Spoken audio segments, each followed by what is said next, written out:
Friends, உப்பிக் போனா சமையல். இன்றைக்கி என்ன ரெசிபி பார்க்க போகிறாங்க. இன்றைக்கி எங்கள் வீட்டில் கெஸ்ட்டு வந்திருந்தாங்க. பூரி, உருளைக்கிழங்கு, பட்டாணி குருமா, காலிஃப்ளவர்லாம் போட்டு செஞ்சுருந்தாங்க. அதெல்லாம் காலி ஆயிடுச்சுங்க. ஒரு ஈடு இட்லி ஊற்றுனாங்க, அது ஒரு தட்டு தான் காலி ஆயிடுச்சு. மீதி இட்லி என்ன பண்ணுறதே தெரியலங்க. அப்புறம் எங்கள் வீட்டுக்கார சொன்னார், இவ்வளோ இட்லி 2 தட்டு மீந்து போயிருக்கேன், என்ன பண்ண போகிறேன்னு கேட்டாருங்க. சரிப்பா, இட்லி உப்புமா செஞ்சு கொடுத்துறேன் என் ஸ்டைலில் அப்படின்னு சொல்லிட்டு சொன்னாங்க. அதுக்கான தேவையான பொருள் பாருங்கள். இந்த கரண்டியில் எல்லாம் ஒவ்வொரு கரண்டிங்க. வேர்க்கடலை, கடலைப்பருப்பு, பொட்டுக்கடலை, உளுத்தம்பருப்பு, காஞ்ச மிளகாய் ஒரு 3ங்க. இது எள்ளுங்க. எள்ளு கொஞ்சமாக தாங்க போடணும். எள்ளு கொஞ்சம் கால் கரண்டி போட்டால் போதுங்க. இதை போட்டு அரைச்சிக்கணுங்க. பூண்டு 4 பல்லுங்க போட்டு இதை ஆற வச்சு வச்சுருங்க. மிக்சியில் போட்டு அரைச்சிட்டு வந்துடணுங்க. எண்ணெய் ஊற்றி கடாய் சூடு ஏற்றுங்க. எண்ணெய் ஊற்றி வச்சுருக்கேன் 3 ஸ்பூனு. இந்த இட்லி உப்புமாவுக்கு தாளிக்கிறதுக்கு என்னென்ன போடுறேன்னு இப்போ தாளித்து காட்டுறேன் பாருங்கள். மிக்சியில் அரைச்சி எடுத்துகிட்டு வந்துட்டேங்க. வறுத்து வச்சு இந்த பொடி பருப்பு எல்லாத்தையும் அரைச்சி எடுத்துகிட்டு வந்துட்டேங்க.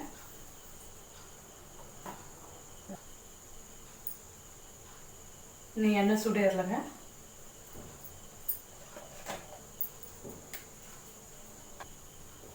எண்ணெய் சூடு ஏறிச்சுங்க. சிம்மில் வச்சுக்கோங்க. வச்சுட்டு கடுகு 1 ஸ்பூன் போட்டுக்கோங்க.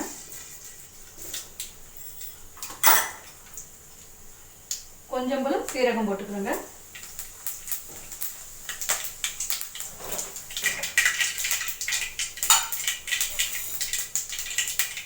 ஒரு சின்ன 1/2 ஸ்பூன் கடலைப்பருப்பு போட்டுருங்க.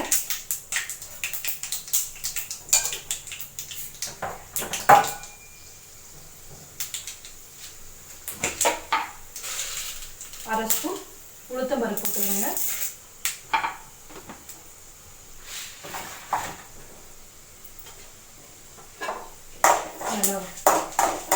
சிம்மில் வச்சு செய்யுங்க. ஏன்னா கடலைப்பருப்பு உளுத்தம்பருப்புலாம் தீஞ்சு போயிடும். அதனால் சிம்மிலே வச்சு செய்யுங்க.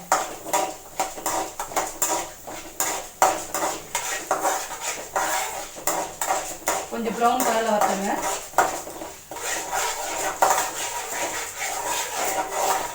நல்லா பொரியணுங்க. இந்த ஸ்டேஜில் ஏற்கனவே இதில் 3 காஞ்ச மிளகாய் போட்டு வறுத்து பொடி பண்ணி வச்சுருக்கேன். இந்த பொடி கூடவே நான் ஒரே ஒரு காஞ்ச மிளகாய் போட்டுக்கிறேன். காரத்துக்கு கிள்ளி போட்டுக்கிறேன்.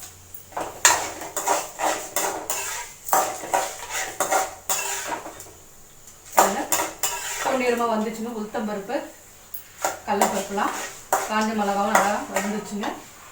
இந்த ஸ்டேஜில் கொஞ்சமாக பெருங்காயத்தூள் போட்டுக்கோங்க.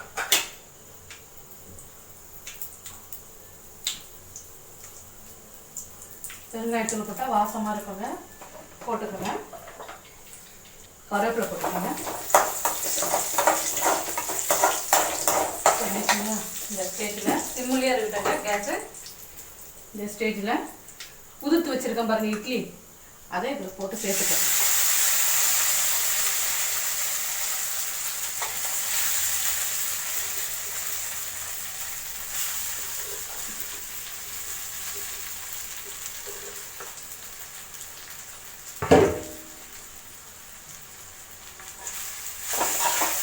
நல்லா கலக்கி விட்டுக்கோங்க. ஏன்னா அடி பிடிச்சிக்கும்.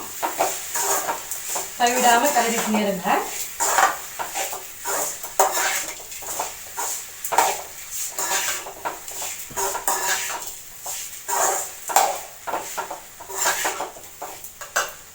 கொஞ்சம் போல சால்ட்டு போட்டுக்கலாங்க. தேவைக்கேற்ப போட்டுக்கோங்க. நான் 1/2 ஸ்பூன் சால்ட்டு போட்டுக்கோங்க. வேணுன்னா அப்புறம் கூட போட்டுக்கோங்க.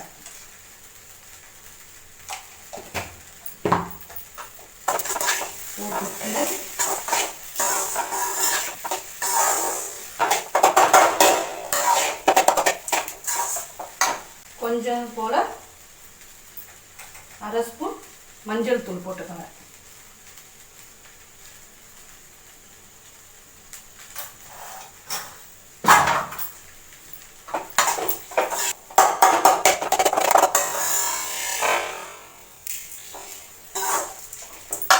எனக்கு கொஞ்சம் எண்ணெய் தேவைப்படுதுங்க.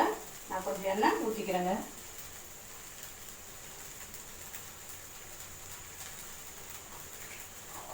நீங்கள் தேவைப்பட்டால் ஊற்றிக்கோங்க எண்ணெயை. இந்த ஸ்டேஜில்ங்க அரைச்சி வறுத்து பொடி பண்ணி வச்சுருக்கேன் பாருங்கள் மிக்ஸி ஜாரில். அந்த பொடியை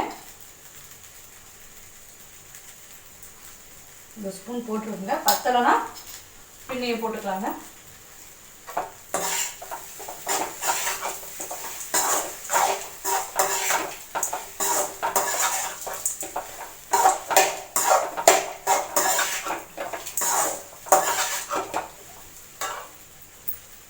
நம்ம இன்னும் கொஞ்சம் சேர்த்துக்கலாங்க.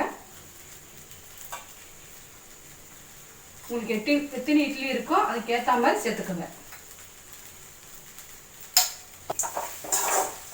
போட்ட பிறகு ரொம்ப அவ்வளோ வாசமாக இருக்குதுங்க. அந்த பொருள் கடலைப்பருப்பு, உளுத்தம்பருப்பு, காஞ்ச மிளகாய், பூண்டு, எள்ளு, பொட்டுக்கடலை இதெல்லாம் போட்டு வறுத்து அரைச்சி பாருங்கள். அவ்வளோ வாசமாக இருக்குங்க.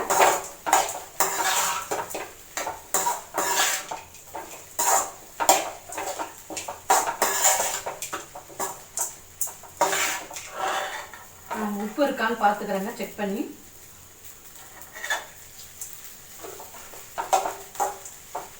எனக்கு உப்பு கொஞ்சம் கம்மியாக இருக்கு, அதனால உப்பு சாப்பிட்டு சேர்த்துக்கிறேங்க. சாப்பிட்டு கொஞ்சம் சேர்த்துக்கிறேங்க.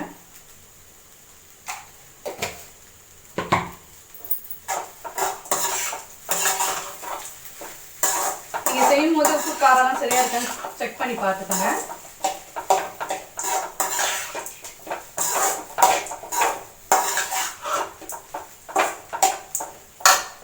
இந்த ஸ்டேஜில் நான் கொத்தமல்லி கட் பண்ணி வச்சுருக்கோங்க, அதை போட்டு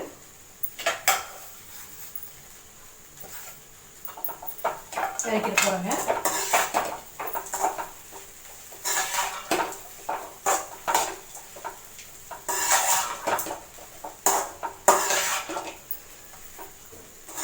இட்லி உப்புமா பாருங்கள், செமையாக இருக்குது பாருங்கள். உதிரி உதிரியாக பாருங்கள், உதிரி உதிரியாக கொட்டுது பாருங்கள்.